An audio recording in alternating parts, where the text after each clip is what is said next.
रक्षा नहीं करनी, बिल्कुल नहीं। भगवान से मिलन का अवसर आया है, अब बिल्कुल स्वस्थ करने की जरूरत नहीं। अब आप, ये बात बहन ने भी देखी, उन्होंने कहा हाँ बिल्कुल नहीं, अभी तक हम अज्ञान की धरा में चाह रही थी कि इनका शरीर स्वस्थ हो और ये मेरे पति हैं, मैं सुखपूर्वक जीवन व्यतीत करूं। और आज मुझे पता चला कि भगवान का विधान बहुत जन्मों के बाद आज मिलन का हुआ है, तो हम अपने सुख के लिए इस भगवत मिलन में बाधा नहीं डालेंगे। अगर भगवान ना बताते तो कैसे कोई रहस्य समझ पाता। ऐसे ही अपने लोग हैं, अपने लोगों के ऊपर भगवत कृपा है। अब जो भी विधान हो रहा है भगवत कृपा से युक्त हो रहा है। कहो सो कहां जहां प्रभु नहीं, कोई ऐसा स्थान नहीं जहां प्रभु ना हो। तो उनके होते हुए हमारे को जो शारीरिक दंड, जो वाचिक दंड, मानसिक दंड मिल रहा है, वो मुझे पवित्र करने के लिए मिल रहा है। अगर उस दंड विधान में शरीर भी छूट जाता है तो राधा राधा हमें श्री जी की प्राप्ति होगी।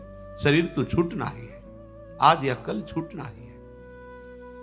निराशा या भक्ति मार्ग में उत्साहहीनता, ये बिल्कुल ठीक नहीं है। कोई संशय प्रवृत्ति आ जाना कि अगर भगवान का भजन करते भगवान होते, तो ऐसा नहीं, बिल्कुल नहीं। बहुत कृपालु भगवान हैं, उनका जितना विधान है वो बड़ा कृपामय होता है।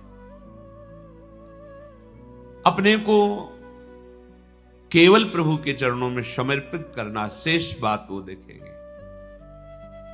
ऐसा कभी न सोचे कि भजन करने का फल है कि शरीर निरोग रहे, विपत्ति ना आवे, संकट ना आवे। ऐसा नहीं है। जो हमारे शरीर की रचना जिस कर्म से हुई है उसको वैसा ही भोगना पड़ेगा। भोगने की सामर्थ्य और उससे बेपरवाह होना, ये भजन का फल है। भोगने की सामर्थ्य और उससे बेपरवाह होना, ये भजन का फल है। और शुद्ध भजन का स्वरूप अपने प्रीतम के चिंतन में डूबे रहना है। आज या कल मृत्यु निश्चित है। इन सब बातों को लेकर हृदय में किसी भी तरह का प्रश्नवाचक चिन्ह शरणागति पर खड़ा कर देना, ये परमार्थ के लिए बहुत बड़ी बाधा होगी। भगवत कृपा हर समय हमारे हृदय में उल्लास पैदा करती रहती है। चलो आगे बढ़ो, पीछे हटने की, निराशा करने की कहीं कोई गुंजाइश नहीं। अमंगल नहीं है, यहां प्राण निकल जाना भी मंगल है। ये तो निकलेंगे ही, आज नहीं तो कल निकलेंगे। दुर्दशा तो होगी इस शरीर की, आज नहीं तो कल होगी। पर दुर्दशा होते होते हम ऐसी दशा को प्राप्त हो जाएं कि भगवद स्मरण न छूटे, प्रभु का चिंतन न छूटे। इस आसुरी बुद्धि का त्याग करें। इदमद्य मया लब्धमिमं प्राप्से मनोरथम, इदमस्ति इदमपि मे भविष्यति पुनर्धनम, असौ मया हतः शत्रुर हनिश्चे चापरानपि, ईश्वरोहमहं भोगी सिद्धोहम बलवान मुखी, आढ्यो विजनवानस्मि कोन्योस्ति सदृशो मया, यक्षये दास्यामि मोदिष्य इत्यज्ञान विमोहिताः। जो अज्ञान से युक्त हैं, जिनका ज्ञान ढका गया है, वो ऐसा सोचा करते हैं आज ये हमने लाभ प्राप्त कर लिया, कल मैं ऐसा भी लाभ प्राप्त करूंगा, ये कमाया वो कमाऊंगा, इतना धन एकत्रित हो गया, अब इतना और कर लूंगा और परम सुखी हो जाऊंगा। मैं एक शत्रु को परास्त कर दिया, अब उनको भी परास्त करूंगा, मैं शत्रु रहित हो जाऊंगा। मैं ईश्वर हूं, मैं स्वामी हूं, मेरे पास इतना धन है, इतना जन है, मैं इस तरह की जो आसुरी प्रवृत्ति है वो कभी भजन में नहीं लगने देती। धन का आश्रय, जन का आश्रय, विद्याभिमान, शरीराभिमान, मान सम्मान की प्रियता, सब आसुरी बुद्धि है।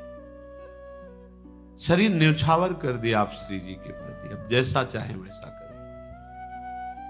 बड़े बड़े महापुरुषों के जीवन में बड़ी बड़ी विषम परिस्थितियां आती हैं, उपासक को घबराने की जरूरत नहीं। पूज्य श्री सनातन गोस्वामी जी निरंतर भजन में डूबे हुए महापुरुष, जब पुरी में महाप्रभु के समीप थे तो पूरे शरीर में ऐसे खुजली हुई घाव हो गए, उनसे मवाद बनने लगा। और महाप्रभु जब देखते सनातन जी को तो हृदय से लगाते, उनके शरीर में वो लग जाता, बहुत क्लेश होता उनका, इससे अच्छा है शरीर छोड़ दे। कई बार महाप्रभु से प्रार्थना की, प्रभु इस अधम के शरीर को मत छो। प्रभु ने कहा, सनातन जब तुम्हें हृदय से लगाते हैं तो श्री कृष्ण प्रेम बढ़ता है, इसलिए मैं तो हृदय से लगाऊंगा। और सनातन जी को ये आंतरिक कष्ट होता कि महाप्रभु के निर्मल विग्रह में हमारे शरीर का ये, अब शरीर को ही नष्ट कर देते हैं। रथ यात्रा में जगन्नाथ भगवान की जो होती है, विचार किया वहां अपने शरीर को श्री ठाकुर जी के रथ के नीचे दबाकर पूर्ण कर देते हैं। महाप्रभु को उनकी मानसिक भाव का पता चला। महाप्रभु ने कहा, सनातन अभी शरीर तुम्हारा है, इस शरीर के रखने या छोड़ने का भी अधिकार तुमको है। उनका प्रभु ये तो आपको समर्पित, फिर आप ऐसा कैसे सोच सकते हैं? जब आपका अधिकार ही नहीं है, आप शरणागत है, आपने तन मन प्राण समर्पित कर दिए हैं, फिर आपको ऐसा सोचने का अधिकार नहीं। प्रभु बहुत दुख होता है जब आप आलिंगन करते हैं और आपके ऐसे दिव्य कंचन वर्ण शरीर में वो हमारे घावों का हमें बर्दाश्त नहीं होता। दौड़कर महाप्रभु ने हृदय से लगाया, तत्काल दिव्य शरीर वो सब खत्म। बड़े बड़े महापुरुषों को शारीरिक व्याधियां, सामाजिक विपत्तियां ये सब आती हैं। इसका तारतम्य भजन से नहीं जोड़ना चाहिए कि अगर हम श्री जी के हैं तो ऐसा क्यों हो गया, श्री जी के हैं तो क्या वो ठीक नहीं कर सकती, ये सब नहीं। हमारा उद्देश्य भगवत प्रेम प्राप्ति है, हमें अपने उद्देश्य पर दृष्टि रखना है। भगवत प्रेम का स्वरूप है प्रतिपल सहज निरंतर अपने आराध्य देव का चिंतन होना, और कोई आकांक्षा